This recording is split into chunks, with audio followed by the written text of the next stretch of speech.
আসসালামু আলাইকুম, সবাই কেমন আছেন? আশা করি সবাই ভালো আছেন নিজ নিজ অবস্থানে। আমিও ভালো ছিলাম, তবে আমার মনের অবস্থা একটু খারাপ ছিল। সেই কারণে আমার ছেলে আমাকে সবসময় হাসানোর চেষ্টা করে। মানে যখনই আমার মুড অফ থাকে, আল্লাহর রহমতে আমার ছেলে মানে অনেকভাবেই চেষ্টা করে যাতে আম্মুর মুড ফ্রেশ করা যায়। তো এই যে একটা ড্রাগন ফ্রুট, এটা 750 গ্রাম, মানে বড় সাইজের ড্রাগন ফ্রুট। তো ও এটা এনে আমাকে মানে লোভ লাগাচ্ছে, মানে ও জানে যে আমার ড্রাগন ফ্রুট খুব ফেভারিট। তো এটা এনেও আমাকে মানে লোভ লাগাইতেছে, দেখেন আম্মু এটা এখন যদি আমি খাই ফেলি তখন আপনি কী করবেন, আরও অনেক কথাবার্তা বলতেছে। তো যাই হোক, রান্নায় ফিরে আসি। আজকে রান্না করব একদম সিম্পলভাবে ডিম ভাজি আর পুঁই শাকের গোটা দিয়ে আলু ভাজি।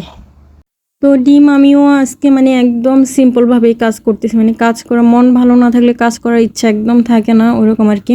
শুধু পেঁয়াজ কাটছি আর গুঁড়া মরিচ দিয়ে পেঁয়াজটা কষলাই নিছি, তারপরে 2টা ডিম ভেঙে গলাই নিছি। তো দোনোটা ডিম আমার মানে এতটুকু ধৈর্য না যে 2টা ডিম আমি আলাদা আলাদা করে ভাজবো। তো দোনোটা ডিম আমি একসাথে কড়াইতে দিয়ে ফেলছি, দিয়ে ভালো করে ভাইজা নিতেছি এবং মাঝখান থেকে এটারে কাইটে নিতেছি। ডিম ভাজতেছি আর মনে মনে বলতেছি, আহারে আমার ছেলে, মানে অন্ততপক্ষে ছেলেটার দিক থেকে অনেক হ্যাপি আমি। ওর বাবা এত কিছু লক্ষ্য না করলেও আমার ছেলে অনেক কিছু লক্ষ্য করে, মানে মানসিকভাবে ও অনেক হ্যাপি রাখার চেষ্টা করে, কিন্তু ওর বাবা আবার এত কিছু তোয়াক্কা করে না।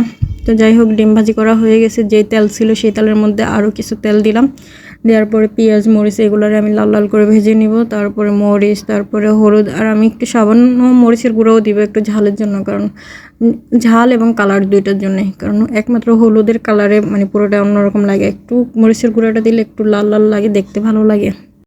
আর মাঝে মধ্যে মন খারাপ হইলে, অসুস্থ হইলে বা বেশি কাজের ব্যস্ততা থাকলে তখন কিন্তু আমি সবসময় মানে সিমসাম রান্না করার চেষ্টা করি, মানে শর্ট টাইমের মধ্যে কোনো মধ্যে পেট ভরা যায় এরকম খাবারটাই আমি চুজ করি, এরকমভাবেই রান্না করি। যেমন আজকে আলু আর পুঁই গোটা ভাজি করতেছি। পুঁই গোটা যে আমার ফ্রিজে ছিল আমি জানতাম না, আমি যখন ডিম নিতে ফ্রিজ খুলছি তখন দেখতেছি যে পুঁইয়ের গোটার প্যাকেটটা রয়ে গেছে।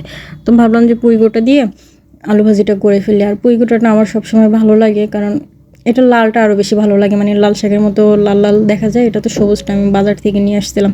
অন্যান্য বার তো আমি গাছ লাগিয়ে আমার গাছের থেকে গোটা বের হয়ে ওগুলো দিয়ে আমি খাই। আর এবারও মাশাল্লাহ অনেক গাছ হয়েছিল, পুঁইয়ের গাছ হয়েছিল, তবে ওইখানে একটু কাজ চলছিল, তো তো সবগুলো পুঁই গাছ উঠাই ফেলা হয়েছিল। আর এবার বেশি গাছ হয়েছিল দেখে আমি পুঁই গাছের প্রতি এতটা যত্নশীল ছিলাম না। তাও ভাবছিলাম হয়তো আফসারাপ হবে, কিন্তু আফসারাপ কোনো কিছুই হয় না। সব কিছুতেই মানে শ্রম দিতে হয়, যত্ন দিতে হয়, ভালোবাসা দিতে হয়, তবেই সেটা ফলে। যত্ন ভালোবাসা না পেলে কোনো কিছুই ফলে ফুলে না।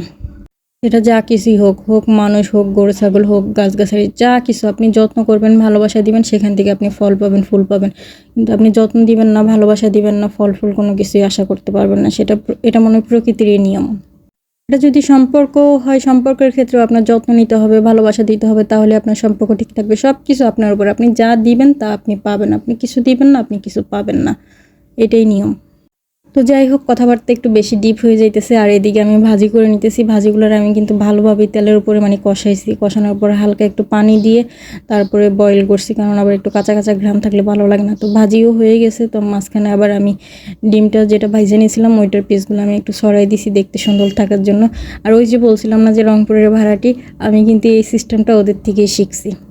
এভাবে ভাজি করলে আর ডিম ভাজি করলে মোটামুটি ভালোই ভাত খাওয়া যায় তৃপ্তি নিয়ে। আমি তো এরকমই খাই। তো আল্লাহ হাফিজ বন্ধুরা, সবাই